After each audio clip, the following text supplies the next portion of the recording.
আজকে আমি যে স্যান্ডউইচের রেসিপিটা শেয়ার করতে চলেছি সেটা মোরলেস তোমরা হয়তো সবাই বানিয়েছো। শসা, পেঁয়াজ, গাজর, ক্যাপসিকাম, ডিম সেদ্ধ সবগুলোকেই কুচি কুচি করে ফার্স্টে মিক্স করে নিয়েছি। তারপরে বাইন্ডিংয়ের জন্য অ্যাড করেছি মেয়োনিজ। যারা মেয়োনিজ খাও না তারা কিন্তু এর পরিবর্তে জল ঝরানো টক দইও ইউজ করতে পারো। একটু কেচাপ অ্যাড করেছি আর তার সঙ্গে দিয়ে দিয়েছি গ্রেটেড চিজ। আর এরপরে অ্যাড করেছি গোলমরিচের গুঁড়ো। আর তারপরে সবটা ভালো করে মিক্স করে নিয়েছি। আর একদম লাস্টে অ্যাড করেছি বিট নুন, যাতে সবজি থেকে জল না ছেড়ে যায়।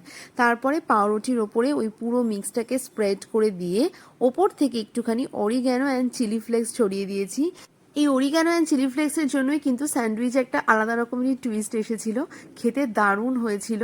তাওয়ায় বাটার গরম করে খুব হালকা আঁচে পাউরুটিগুলোকে সেঁকে নিয়েছি, যার ফলে ওপরের পার্টটা ভীষণ ক্রাঞ্চি হয়েছিল। তোমরা কারা কারা এই স্যান্ডউইচটা বানিয়ে খাও আমাকে কমেন্ট করে জানাও। টাটা।